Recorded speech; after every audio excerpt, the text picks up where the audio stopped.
Hello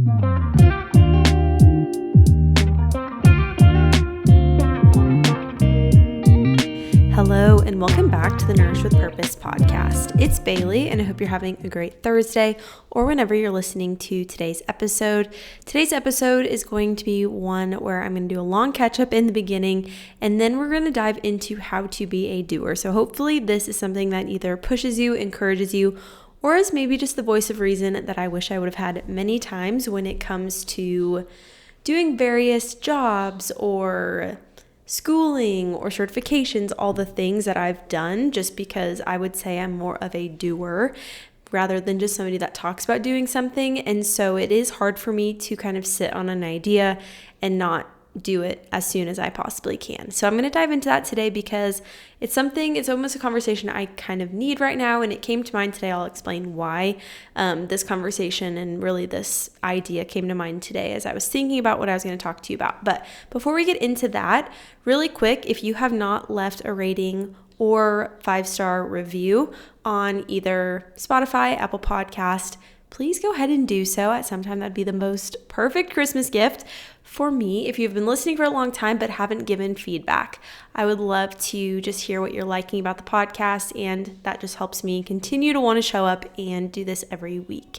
So getting into the catch up from the last, honestly, 3 weeks, I feel like I haven't really done a proper catch up since probably Thanksgiving, and Thanksgiving was good.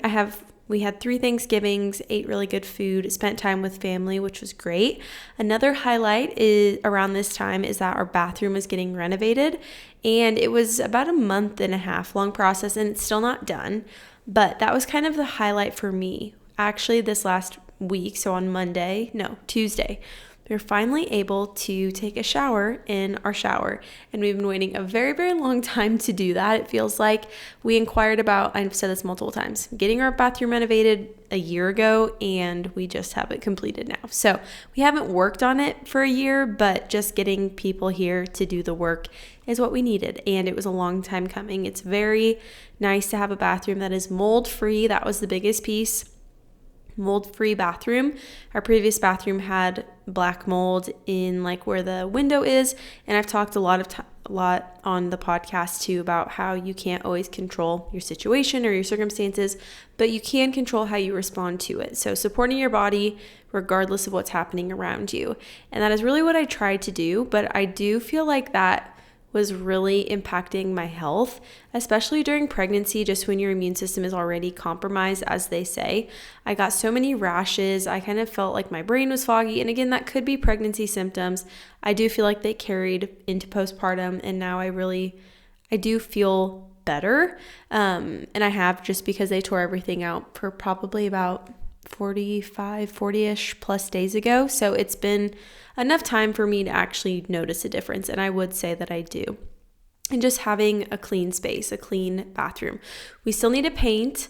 I need to find some decor. We need to get a sconce and a mirror, and just all the little details that just add up that I hate. I genuinely hate painting so much. I just don't have that type of attention to detail. And I just truthfully don't feel like I care that much ever when I'm painting. Maybe I care initially, and then when it comes time to wrap up the project, I couldn't care less. And so that is something my husband's like, you should ask on the podcast if anybody loves to paint, because we'd love to hire you to paint. But at some point we'll get it done. I told my husband, I'm like, maybe on Sunday we can try to get some of these done. These things checked off the list, and just to make it feel like it is finally done, right? Aside of that, I did some Black Friday shopping. I want to be honest and say that I really hate it. I did it online because I wasn't going to go anywhere, and I grew up in the time period where we would get up really early, we'd put on Christmas sweaters, and we'd be super festive, and we would go and stand in the lines and get the deals, and it was just a really special time with my mom and my aunts and cousins. And now it's just so anticlimactic, and I hate shopping online. That is one thing that I just truthfully despise, and I didn't even realize it until I started Black Friday shopping this year, and was like, it is so annoying to have 700 tabs open on your computer when I also feel like I have 700 tabs open in my brain. And so to sit there and try to figure out outfits because we got family photos done Monday of this week, but trying to figure out outfits and then making sure they'd get here in time. And we cut it close with Oliver's sweater. It got delivered at noon on Monday, and we took photos at 4 on Monday. So we got everything, but again, ordering that and making sure you're actually getting a good deal and trying to get gifts for everybody, and then things are sold out. Like, it's just not fun. It's so much more fun to be in a store and shop and have it be not something where these companies are telling you about their deals and offering you the best discount a week before Black Friday. Like, that's just not special. And so that is something I did. I would love for you to comment below what your favorite like Thanksgiving or Christmas tradition is, because that's something I've really been thinking about. If you're listening on Spotify or YouTube, you should be able to do that. But something I've been thinking a lot about of like, this is Oliver's first Christmas. What are some traditions that we want to just be a thing for us as a family? And I think family photos is going to be one of them. We got them taken at a tree farm, and it was just really special and fun. And just to be able to document Oliver as he grows up and as our family changes, I just think it'd be really special to have that be kind of a tradition as we go to the tree farm and we get family photos taken. And so that is one thing I've kind of made note of. I've also was listening to some podcasts, and they were talking about using like a tablecloth or a tree skirt and doing your handprint, like your kids' handprint on either the tree skirt or the tablecloth. And every year you do that, and just to see like as they change and their hands grow, but also as you add to your family. I thought that would be a really special tradition. I don't know if it's something I could truthfully be that consistent with or remember. Another one would be like a handprint ornament. That is something I have all the supplies to do, and I need to get that done before Christmas, and maybe even give that to like grandparents as a gift, like a special gift to like tie on a package or tie on like their bigger gift. Just thinking of things. So I would love for you to comment wherever you're listening. If you're able to comment, I know you can now on Spotify, your favorite Christmas tradition or something that's really unique and special that you like to do, because I'm very open to ideas on that front. But we did get Christmas decor set up. I keep things really simple. We have a tiny little, well, it's not tiny, but it's a pencil tree, very skinny pencil tree. Have a few decorations, a few special ornaments, nothing crazy. And then also just some greenery. And then last year I went to Home Goods and actually spent money on Christmas decorations and got a lot of different wooden trees that I could decorate with as centerpieces or just different like nooks and crannies of my house. And so it's very subtle Christmas, very much how I would like it. I do love, of course, Christmas, but I just don't decorate that much. I don't really decorate seasonally, so that's just not something I'm really into, but it is fun to just put on Christmas music and put that up. And that's something too, as we're driving in the car, it's funny how Oliver will get kind of fussy, and then I'll turn on Christmas music. It's really any music, but in December, it's really been the Christmas music, and he's just quiet and happy and kind of like humming or singing. It's really sweet. I'm like, oh yeah, like he does like this too. So it is, I'm trying to get festive. I just don't do anything before Thanksgiving. I feel like I really want to enjoy and be present in every season of life. And I'm not the best at being present, I'll be very honest, but even just enjoying every season and every holiday and not trying to rush through it. I feel like so many times when we set up for Christmas before Thanksgiving, I know there's so many arguments, and this might be a not controversial, but a hot topic. But I just think when we do it before Thanksgiving, we're just not enjoying Thanksgiving for what it is, right? We're not enjoying maybe just being with people and not having the pressure of your house being all decorated and having lights up and all the things. So I really just like to do it after Thanksgiving. That is my ideal time. And then by January 1st, I want it down. There was a year when we lived at Old Market Lofts, I want to say our tree was up to like March, because it was just such a nice light, and it really is like, it's a good dim light to put on and have on all the time. It's really sweet just to have that on into the evening, especially with it getting dark so much earlier. Other updates, I have been hosting a little bit more. I'm not going to say a lot. I've literally hosted 2 things at my house within the last month, but for me, that's really big. But I had my mom and dad and brother over for like a brunch for my mom's birthday, and it was so enjoyable. I told Nathan, I'm like, you know, the people that want to diss on women's role being in the kitchen, I have no issue with it. Like, stick me in here all day long. Like, I genuinely love it. And it was so fun to get up and make waffles and an egg bake and bacon and all of these things. Like, it was just fun to set the table really special and have little treats by everybody's seat. And I just really enjoyed that. And then I also hosted some friends this last weekend as well. And again, it was fun. Like, just making, I literally spent all day. I made an apple kind of custard cake, something that mimics, if you've been listening, when we went to London, we got this like custard, like this apple crumble with a custard on top. It was the best thing I've ever eaten in my life. And I tried to kind of mimic that in a cake form. It definitely was not the same, but kind of a similar vibe. And that's what I was going for. So good. But I spent really all morning making that, prepping the food. And it was only 6 of us, 7, including Oliver. It wasn't like it was a groundbreaking meal, but it was just a lot of intention went into it. And there's just so many pieces to hosting people. Like, I was making a whole chicken that we were going to grill. Well, I had to take that out days ahead of time and salt it so that it could be really tender and moist. And then we grilled it. And same with the pork tenderloins, just making sure that those were seasoned and marinating. And so there's just a lot more that goes into it than you think, especially if you're just trying to be really intentional with the whole experience, I guess. So that was something that was really fun. I've been wanting to host more. I do just really enjoy that. And it's just very special to be able to make other people feel special and like have their seat, like I said, have a treat or have just a fancy napkin or a fun napkin and maybe make a fun drink and a fancy dessert. Like, that is just something that I really, really have been enjoying. I also went to the Nutcracker. I'm kind of in the theme of like really trying to take in different holiday type things. So we went to the Nutcracker on Sunday. I went with a couple of friends and I've never been. I'll say that as a tradition I would like to be just every single year. Obviously that's what a tradition is, but it was so sweet and so cute.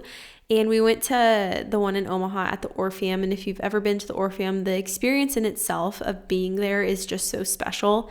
It's just a beautiful venue. And then the ballet was incredible. The dancers are incredible. It's so crazy how like the male dancers, I would assume they're called not ballerinas. I don't know what they would be called, but how they just like literally float in the air. Like, there, you can tell like how strong these dancers are and just how like when they jump, they like literally look like they're floating. It's just really insane. And so it's just really special. If you don't know, I danced from, 2nd grade on until I graduated high school, then went to college and danced for a year because my back injuries, I had to stop dancing. And then I taught dance for another 3 years and did choreography. So dance has always found its way back into my life, it seems like. And so it's really fun to go and enjoy. But I will say, like, sitting there, it was hard to not just think about like either how difficult what they were doing looked and was, but also I'm like, how in the world did they choreograph this? And how much time did they have to sit here and make sure like all these lines were perfect? Like, I remember teaching dance. It's like you go so slow through every dance, move by move, making sure that everybody's precise and where they need to be. And I just was like overwhelmed sitting there thinking about how much work that went into that. So it was really, again, just a fun, festive thing to do.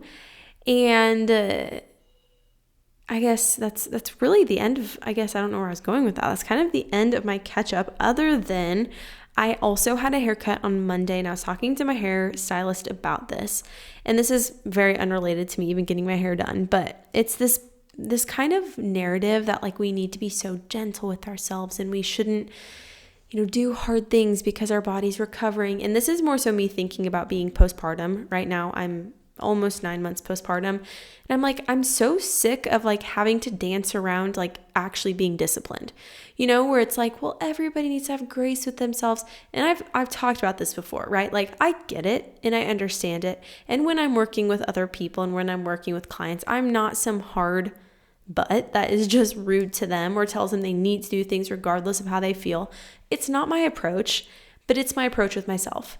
Because nobody really wants to get up and work out early in the morning. Nobody wants to go out and do a 4-mile walk. Nobody wants to always have to eat healthy and really watch what they eat. Like, it's things that, maybe with time you enjoy, but it's not something that you just wake up one day and you're like, oh, I love working out. It is so much fun. Yeah, maybe with enough time, but everybody has to motivate themselves to get there.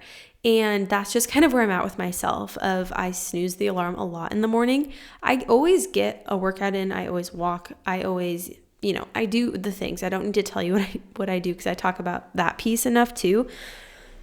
But I do the things, but I just feel like the discipline has not been as rigid as I want it to be. And I want rigid discipline. And I was talking to her about this. I'm like, I'm just tired of like making the excuse for myself of like, but I'm postpartum and I'm breastfeeding, so I probably shouldn't work out because no, like get it done. Like if I want to do it, I need to get it done. And that's just the approach that I'm taking with myself. And the reason I'm also bringing this up is because we're entering December. We are in December. We're about halfway through December. If there is something you want to start in the new year, start it tomorrow.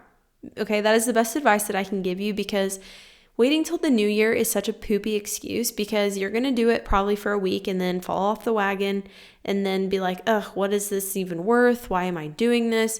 And then it comes April and you're like, I had all these goals and dreams and desires and I didn't do any of them. And so the reason why I do encourage starting now is because it forces you to already work around Christmas. Maybe Christmas Eve, Christmas Day, New Year's Eve. Those can't be excuses to delay starting something. Maybe there's weddings, maybe there's events happening, there's gatherings. I get it. Like I have a lot of gatherings. I have 4 to 5 Christmases. I have, it's all these things of course, like we want to go do and we want to have on the calendar, but not taking that as an excuse to just not do anything. And that doesn't have to be working out for you. That's just the discipline for me where I'm like, I really just want to get back into working out hard, doing higher intensity workouts. I don't plan on conceiving for a bit. So the fact that I can like push my body hard now is something I'm really excited to get back into. And then obviously when we're trying to conceive in the future, something I'll back off on. But I can in this season, like my body feels capable, it feels healed, and I just want to go hard when it comes to taking care of myself. So that is really a goal of mine that I've started this week.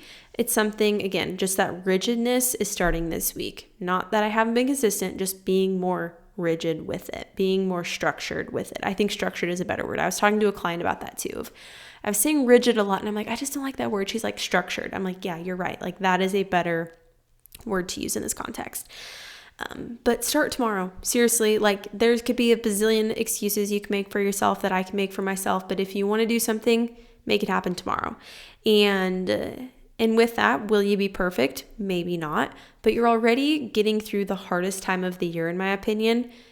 This week until New Year's Day, truthfully, is like the most stressful and difficult time of the year in a very good way. It's really odd, like how I'll talk to people or clients and they're like, yeah, I'm just like really overwhelmed. There's a lot happening this month and it's a lot to schedule around, but it's all so good, right? And it is what this season is. It's all so good, or most of it is so good, but it's just a lot. So try to work around it. I believe in you. You can do it. Be a doer, not just a talker. It's the whole topic of today's conversation. So let's dive into why I want to talk about this with you today. And it really stemmed from seeing somebody, and this is going to be so annoying because I'm going to allude to something that I'm going to do in the future it's really in the works, but not in the works at the same time. And I'm not going to disclose what it is because I just think there's something really special and sacred about not making everything known to everybody.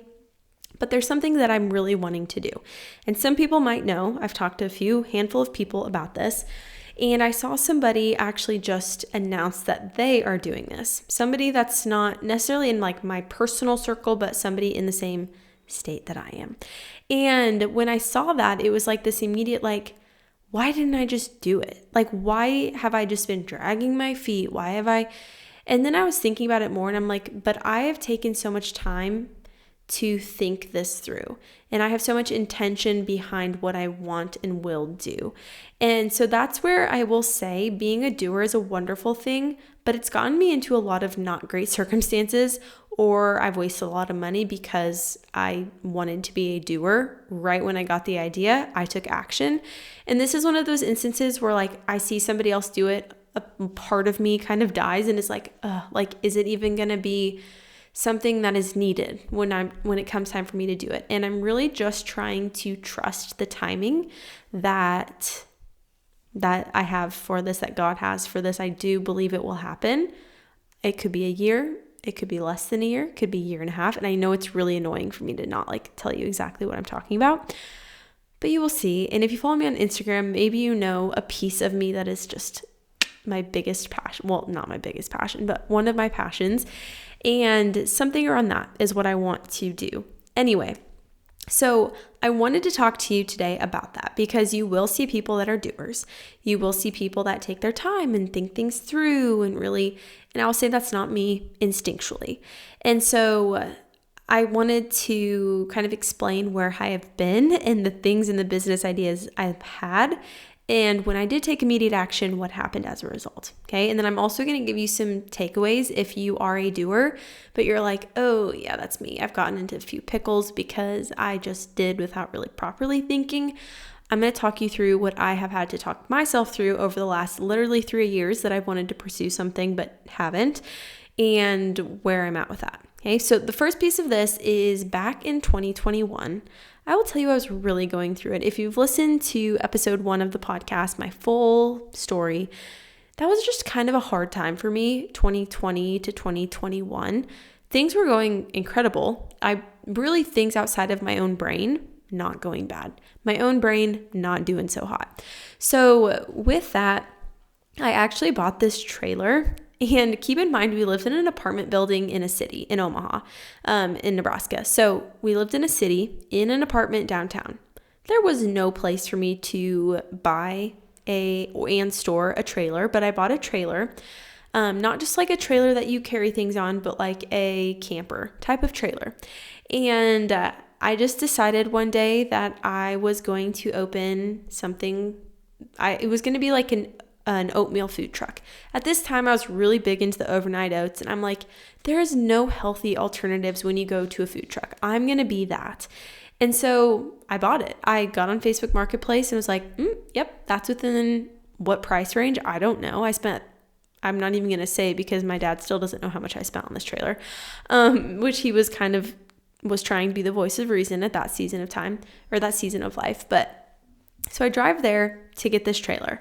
And I'm in this trailer with this couple. They're a young family, and it's raining outside. And all of a sudden, the roof starts leaking. And they're like, oh, that's interesting. That hasn't done that before, which I'm guessing was not probably that true. But I'm like, oh, it's fine. Yeah, I'll know how to patch that up. It's fine. I think, honestly, this is perfect. Let's just, I'll get it. I'll take it off your hands. We're good. I wrote them a check for whatever this trailer was worth. And keep in mind also, there's dents all over the side of this. Like, this was not a prestigious type of trailer. I drive it in with my husband's pickup to my parents' house, and I'm like, I'm going to store this in your Quonset, and don't lose your brain because I have a plan. And so then we spent that spring, Nathan and I, when we'd come back to see my parents, tearing out all of the interior of this trailer. Tearing it out, thinking about what we were going to do with it. I was going to have it, again, be like the food truck, which if you look up a food truck on Pinterest, it's exactly what you probably picture of like a retro food truck. That was what it was going to be. Well, we start tearing this thing down, and it keeps getting rockier and rockier. And we're basically to the metal exterior with a wood frame, and I'm like, I don't know what to do from here. I genuinely have no idea. I don't know anything about building. I don't know if this is even actually a good idea anymore, but I will tell you I got a lot of frustration and a lot of anger and probably resentment towards my jobs that I hated so much at that time out through this trailer. So I got myself into a little bit of a pickle here because I spent $1,000 on this trailer. And I'm like, I actually don't think this is a good idea.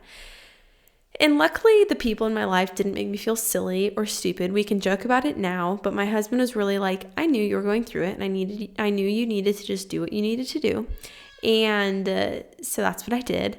And my dad was like, I will buy this trailer and I'll make it into a deer blind, and I'll buy it for you for however much you paid for it.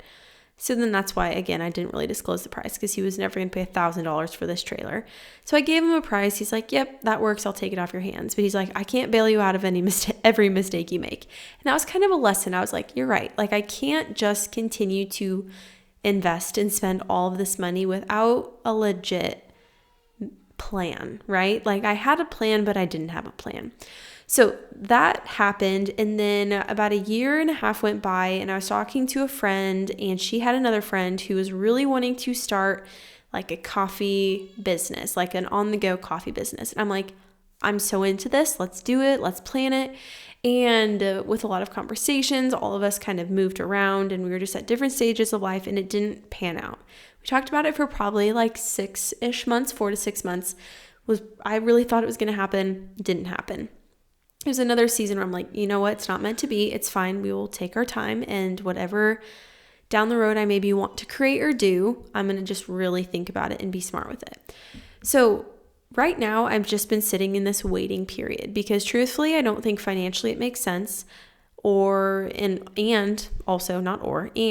I am very, very, I hate the word busy, but I have a lot booked with my coaching job, which is what I started this podcast around as a functional nutrition coach. And I'm at capacity with that. Like, I will have to hire somebody else out in order to take on any more. A wonderful place to be. And I tell my husband that all the time because 4 years ago, I could have never seen that happening. And it's something that I love and I'm passionate about. I will say taking on everybody else's emotions and really deep things happening in their life and fertility and conception, and like, it is just a lot to hold, and it's a lot of pressure that I put on myself to give results, right? And I know that a lot of things are out of my control, and I can only do what I've been taught to do and what I believe is right. But it's pressure nonetheless that I put on myself. And so I'm like, having something separate where I can just do a fun, and it's interesting too, because what I'm doing now started as this, and then I put a lot of pressure on myself by continuing to get different qualifications that allowed me to do more in-depth work with people. And that's when all the pressure came. And so I'm like, just something that could be fun. It could be light. It could be a family run type of situation on the weekends that we go do together. And I will say that is kind of a desire that I have to create some separation or even just some space with what I'm doing right now. Not do it, but just explore other options. Not because I'm not emotionally vested, like I said, in what I'm doing. I just sometimes feel like I need to take a deep breath. And what I want to do would, I think, provide that for me. And so, again, I'm just in this season. Also, like, I don't realistically, like I've mentioned, see this happening for another year unless I were able to get more help when it comes to my business, right? And that is really a goal for myself in 2026, is to ask for help, which I don't feel like I have an issue asking for help, but asking for help in a sense that, like, within my business. I like to have control, not in like a weird way, but I like to have control over what things look like, how things are done. And I think it would be really, really difficult to hire somebody to do all of the back end stuff that I don't want to do. But I do think that at some point this is going to be necessary. And maybe that looks like having an intern. I honestly would love to hire an intern, not paid, but have it likely become a paid position. If you or somebody you know would be really qualified and interested in doing that, please reach out to me. I'm obviously not guaranteeing anything because I don't know what that looks like from a financial perspective. However, I know that if I want to open up space for these different opportunities, something has to give. And my husband said that the other day. He's like, something's going to give. And you keep adding to the plate, something's going to give. And that's true. So that is kind of 2026. I want it to look like asking for more help with the things that I'm doing to run a business so that I have maybe space and time to do other things, hobby type things, not just work related things. So I really do think that being a doer is a wonderful trait, but as you've maybe listened to my story, it comes with risks, right? Financially, you're likely going to lose money at some point. You might have shiny object syndrome and always wonder if what you're doing is right or if it's really your calling. And I think this also boils down to what is your identity and your purpose, and it cannot be related to a job. Because if you put all of your identity and your purpose into your job, when things don't go right with your job, you're going to feel like a failure. And as much as I say that to other people, it's something I am really not good at doing myself. I put a lot of my own value into how much I can get done, a lot of my own value into how many people I can work with, how many people I can get X result with. And it's overwhelming. Like I've said, it's just a lot of pressure. And so you have to separate the two. And I know that's really difficult, and that's really difficult for me to do. Your brain might also always feel like it has 20 tabs open. When I talk through what's going on in my brain to other people, I'm like, oh yeah, there's like at least 20 tabs open. That's hard. That's when list making comes in. You might also get overwhelmed by thinking about all the businesses or hobbies that you want to start, but you also worry about dying and not being able to do every single one of them. Very guilty of that. And you might also struggle to stay in a job for more than 2 years without wanting to lose your mind. And also you might work really hard for other people, but also at the same time feel conflicted because you could also be working really hard at something that you're more passionate about. If that hit close to home, you're likely a doer. And welcome to the club, because it's fun. It's fun. It keeps things eventful, but it is also a lot. And with this, I think, I guess I look at my history of jobs. I worked at a job for 6 months, a job for 8 months. I was a barista for maybe 6-ish months. That was because we moved. I would have been there forever if I could. And then I started my business at the beginning of that. So this is the longest I've really ever done anything. And that's been, we're going on 4.5, almost 5 years. So it's possible for you to be in something long-term, but I do think that's where creating something on your own is when you'll find yourself in something more long-term. I see myself doing this for forever, truthfully, but I don't know if it'll always look like this. And so that's where, there's always that like what if piece. And I think for any job, you're going to have the what if. If you're at a very stable job, you could have the what if on, could I go to a different job and make more money and help people in a different way? And so you have to be content while at the same time understanding that your personality type is one that's always chasing more. And that's also not a bad thing. I was actually doing a devotional earlier on, well, not even earlier on this year, probably in like September. And I was reading through it with Nathan, and he's like, I feel like they're making you feel guilty as a mom for working. And I'm like, you're honestly right. Like, it does feel like that. Like it was almost like this guilt that they were putting on working moms in a sense, because your job should be to take care of your family and I don't disagree with that. I think you can do both. I really feel like, though, just making you feel guilty, period, for being passionate and being driven is not something I necessarily aligned with or thought was very biblical in a sense. So I don't know. I think it depends on the person. If you listen to what I'm talking about and you're like, this couldn't be any farther from my personality, that's also totally fine. But as a doer, these are the things that I face day to day, and you probably do too, if that's kind of how you would categorize yourself in a sense. So when you are a doer, I want to give you some tips.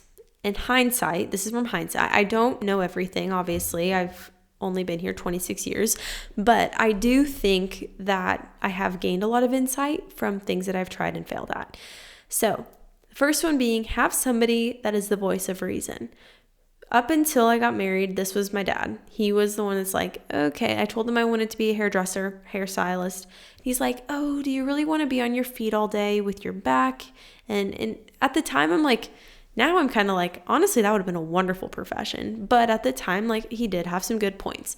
He's just always very cautious. And my husband, now I would be the same way. Like, he's usually more from like a financial perspective. Like, let's think this through. Let's make a budget. Let's game plan this before we just buy a $5,000 coffee maker, or something like that. So he really is the voice of reason now for me. Because being friends with doers can also be very dangerous. I tend to surround myself with them. And it's fun because you dream up these wonderful ideas and you just pour out your heart and they're like, yes, do it. Yes, please. I just think this is such your calling. And then you leave the conversation and you're like, well, heck, I need to go home and do this because this is my calling. I need to do this.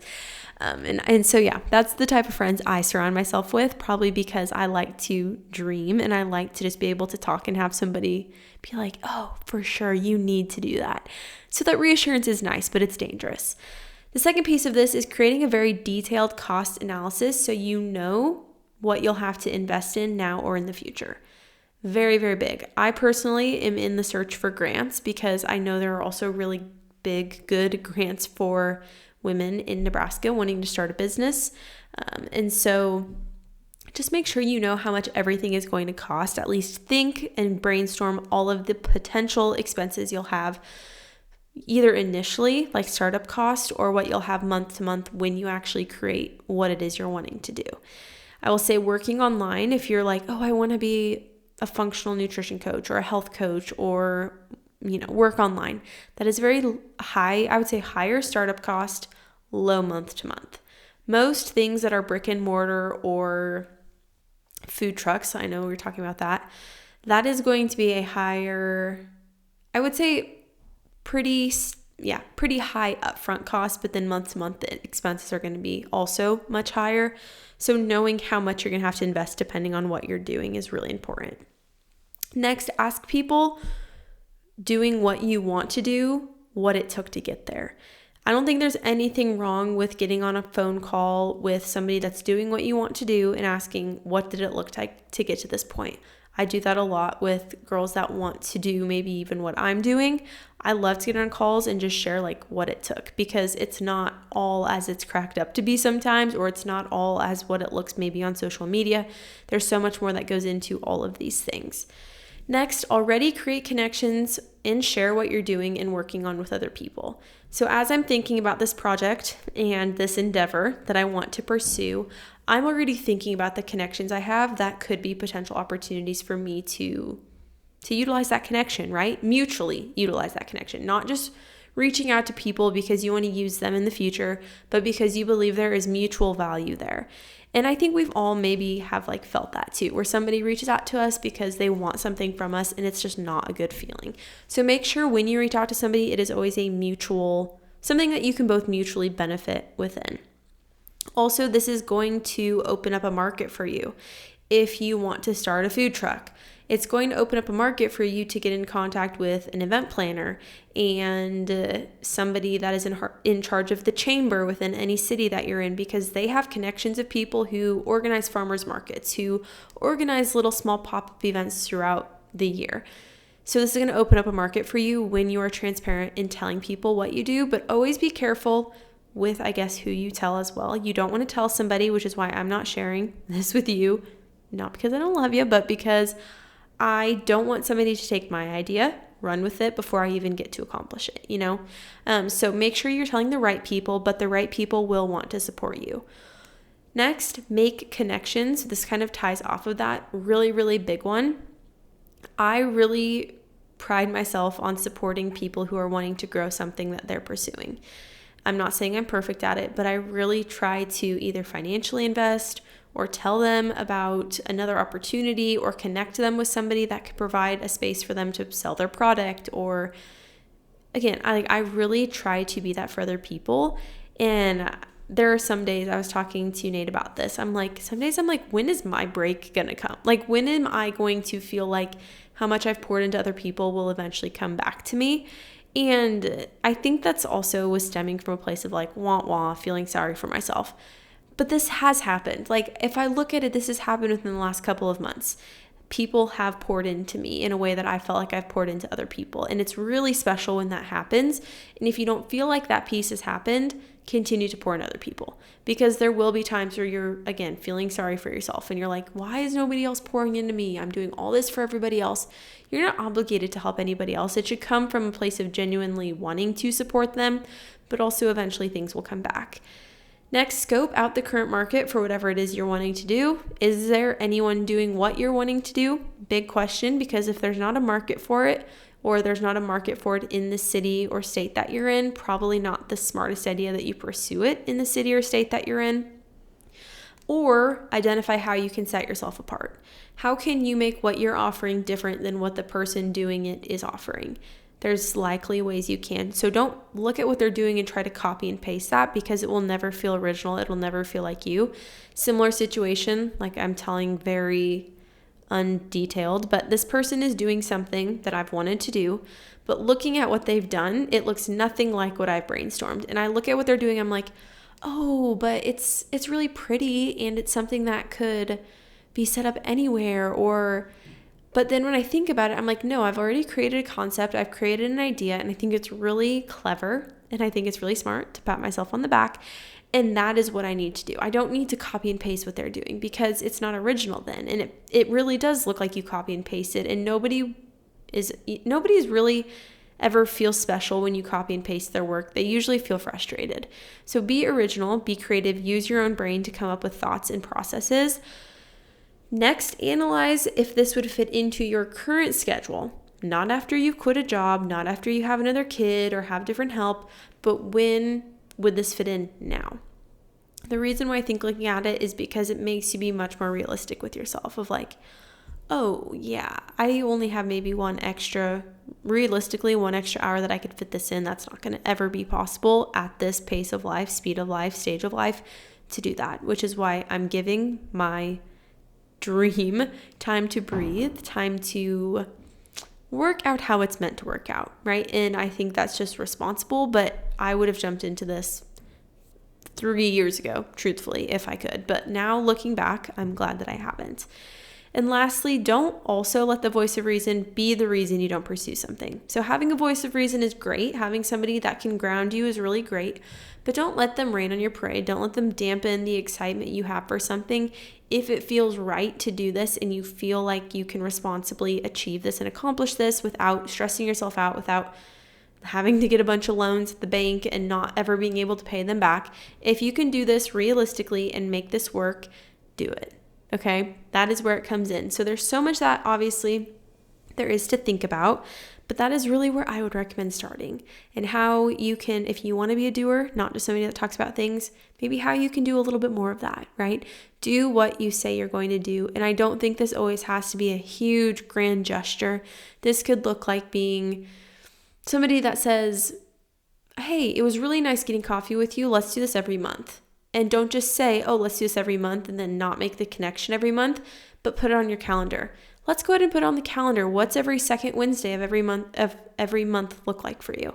All right, let's have that be the time that we meet for coffee. And when you do that, you are confirming that you're I don't know, I guess what the right word would be. You're trustworthy. You're somebody that is dependable. And I think those are really good traits to have. So that is what I would recommend. I'm so sorry for getting not very specific on my own situation, but hopefully this helped you out and helped you kind of process through any big dream or desire or goal that you have. So let's go ahead and close today's episode in prayer. So dear Lord, just thank you for today. Thank you for the opportunity to talk so openly about my life and what I've been through, and hopefully whoever's listening today is able to pull something from it that they can take into their day-to-day life. I pray for safety and protection over them and whatever they're doing today and in the week ahead, that you just continue to guide them in the path that you've just carefully and intentionally created for them in this stage and season of life. Again, I thank you for the podcast and just everybody that I've been able to connect with on here, and just pray that I can continue to foster and grow those relationships and just continue to show up authentically and in a way that honors you. In Jesus' name we pray. Amen. All right, so if you're interested in following along with my life outside of the podcast, you can find me at Nourish with Bailey.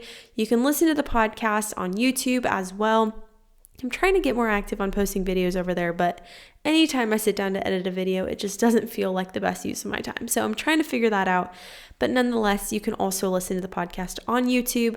Reach out to me if you have questions, comments, things you want to tell me. Also, if you or somebody you know would be interested in maybe a potential internship or something of the sorts, message me. Like I said, I'm not guaranteeing anything. There would be a formal interview process as well. I'm a good person to work for, but I am picky, probably, in a sense. So something I would love to hear from you if that is something you're interested in or you know somebody that could be. All right, I think that's all I have for you. So thank you so much for listening to today's episode, and I will talk to you again next Thursday.